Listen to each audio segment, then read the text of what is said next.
What's up my loves, my name is Paige, this is Paige with Paige, and today we're going to be doing the media freakout tag.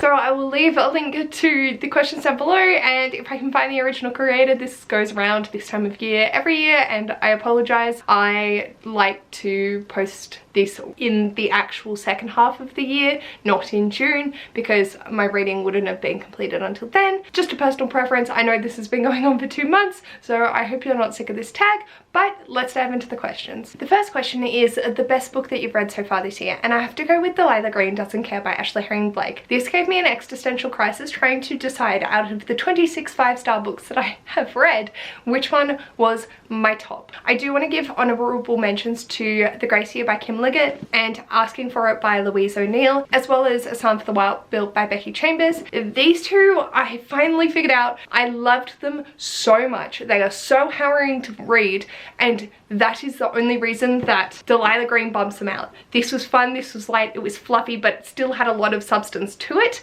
and so the reading experience of Delilah Green was just so enjoyable, whereas Asking for It and The Grace Year are absolutely harrowing, so the enjoyment level of reading them is not as high, but they are absolutely amazing books. Delilah Green just had everything I love. Bisexual protagonist, lesbian protagonist, it's dealing with single mum, blended families, and just there were so many amazing elements to this. The exploration of photography as well as cooking, it just, everything about it was just so wholesome and wonderful, and I am in absolute awe of this and speechless when I talk about it, so that's why it's the best book that I've read this year. In terms of best sequel, I'm going with Feet of Clay by Terry Pratchett. I just have so much fun with the City Watch series, and I feel that Feet of Clay was the absolute strongest of strong, and I had so much fun looking at the golems and introduction of a little bit more of the magic system, and it was hilarious, and so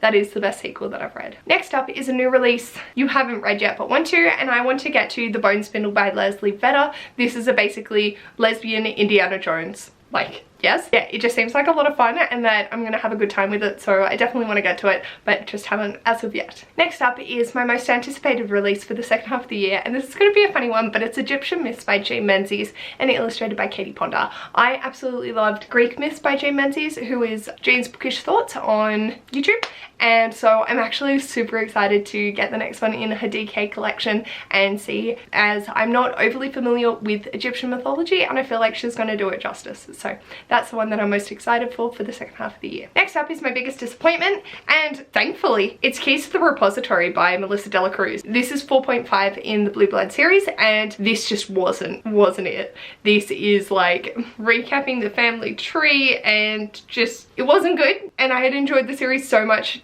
up until this point, and then this put me in a slump with the Blue Blood series, so bit of a disappointment, but I'm also really happy that the other 3-star reads were ones that I was sort of expecting to not like as much, whereas I'd been really enjoying this, so I was like, oh, that's a shame. Whereas my other main 3-star read was The Librarian by Sally Vickers, and I expected that to be a low rating. I've had a great reading year. Next up is my biggest surprise, and for that one I'm going with The Grace Year by Kim Liggett. So this was recommended to me from Crystal from Bomb Book Reviews for my Advent Challenge, and I thought that I would like it. I didn't expect to absolutely fall in love with it. It completely took me by surprise with just how much I was rooting for these characters and just completely invested in their stories, so it caught me by surprise. An honourable mention is 50 Shades Freed, that I gave it a 1.5 rather than a 1-star, so that also surprised me, but definitely this is a much more enjoyable surprise. Next up is my favourite new author, either their debut or new to me, and I would go with Kim Liggett,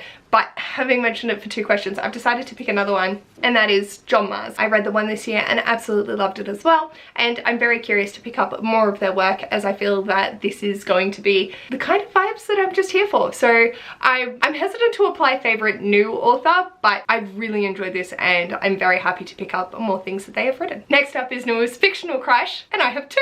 Yeah, just sign me the fuck up. Delilah and Claire, just perfect. Fuck. Next up is newest favourite character, and I'm going with Mosscap from A Psalm for the Wild Build. I I love soft cinnamon roll characters that are so naive and just wanting to learn, and it's just so, Moscap is so adorable. I can't even deal. So yeah, just every time I think about him, it's like warm and fuzzies. It's the same as Gal from Lightfall by Tim Probert, but I'd already met Gal last year, so I couldn't count him, but Moscat, definitely. Fuck! are just so cute. Next up is a book that made you cry, and I'm going with Asking for It by Louise O'Neill. This made me angry cry and sad cry. I adored this book, like I said, but the situation in it is just appalling. It hurts so deep, and the ending I still haven't recovered from. It hurt me in such a good way. I wouldn't want this ending to happen in real life, but I understand that it is the ending that happens in real life, and it's so it was very upsetting, and my soul. So yes. The next question is a book that made you happy, and I'm going with The Sun for the Wild Built by Becky Chambers. I could have put The Tea Dragons, I could have put all like cute and fluffy things that I have been reading because I have been slumping, but A Sun for the Wild Built, just every time I think about it, I'm just smiling like an idiot, and with Moss Cat being my favorite character, I thought that it was very fitting. Next is the most beautiful book that you've bought so far this year and or received. I'm going with 3 that I've bought myself, and 2 of them are the Robin Hobb illustrated editions. I love these so much, and the illustrations in them are beautiful. I will quickly just find one. Like, look at that. Oh, it's so pretty. So I'm going with these 2 for that. But I'm also gonna go with Hedge Witch by Skye McKenna, because this cover is beautiful, but oh my god, those are the end pages. Underneath is stunning. Gold foiling and a castle, and then on the back there's a little dragon. I think this is stunning. This original cover is beautiful as well, but I saw this and it was also $14, which is a steal for this kind of a hardcover. That's my beautifuls. I am a magpie, it's fine. It was really hard to decide on an answer for this because I have been gifted so many beautiful books as well. But those are the 3 that I'm going with. And then the last question is, what books do you need to read by the end of the year? Any from my Advent Challenge that I haven't read, my Rainbow Shelf, any series conclusions or continuations.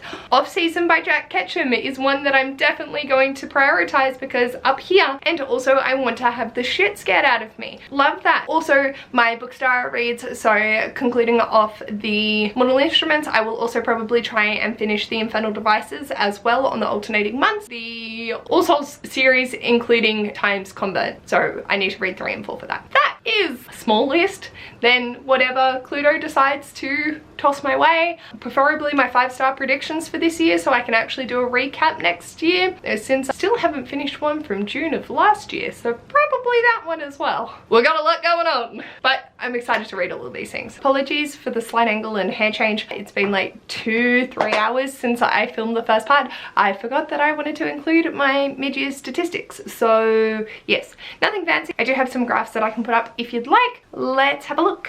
So my totals for this year is that I have read 106 books, which correlates to 28,753 pages.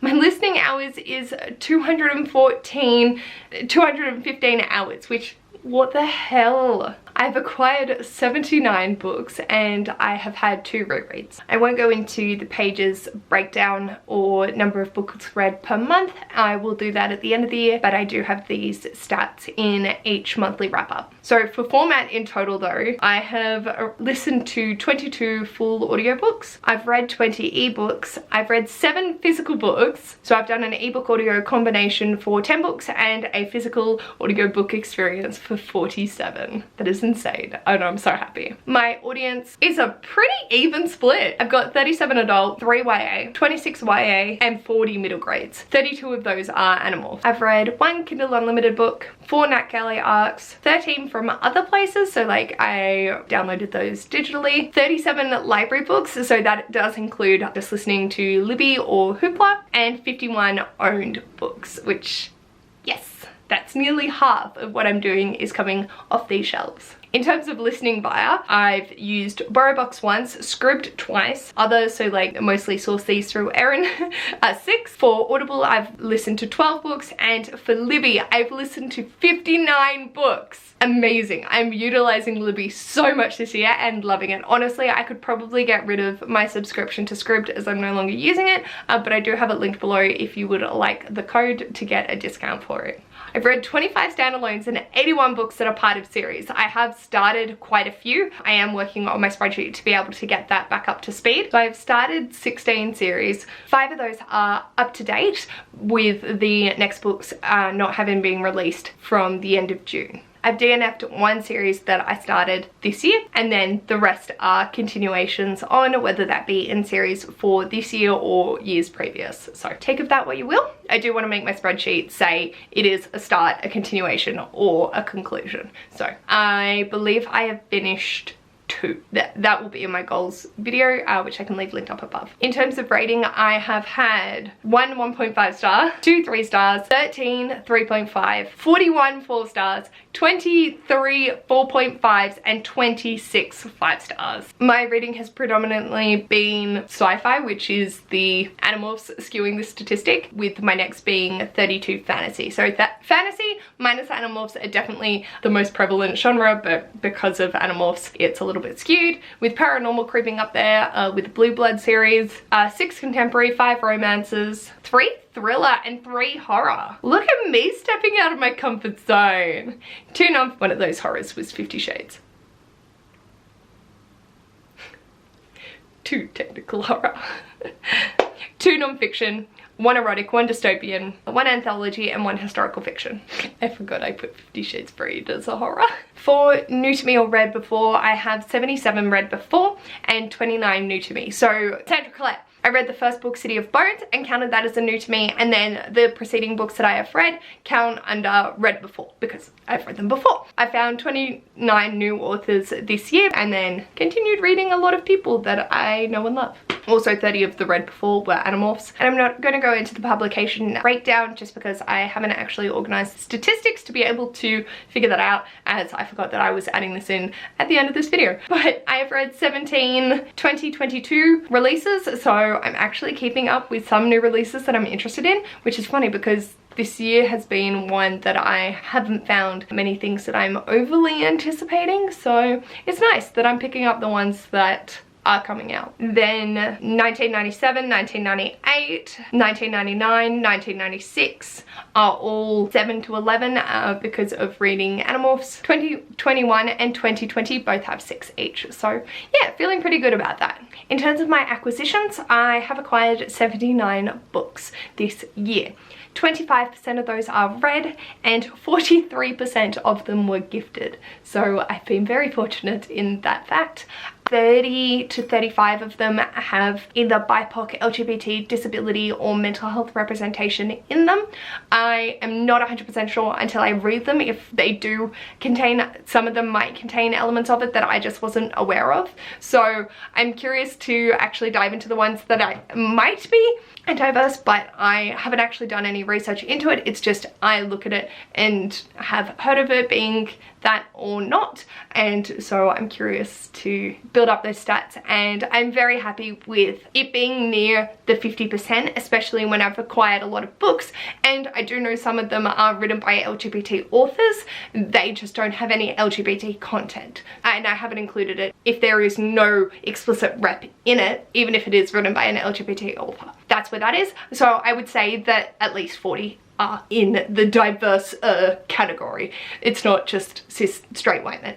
So that is that, and I'm going to continue tracking that throughout the rest of the year, and hopefully be just that little bit more conscious of my book buying purchases to make sure that I am getting a library that is reflective of my reading taste and of the population as a whole, rather than just a very niche area. That's it. Apologies for forgetting to include this, and yeah, jumping back to past page to wrap this up. Let me know in the comments if it's not going to give you an existential crisis, what is the best book that you've read so far this year, and or a new favorite author that you've discovered. If you like this video, feel free to give it a big thumbs up, and if you'd like to see more of this mess, feel free to subscribe, and I'll hopefully see you on my next video.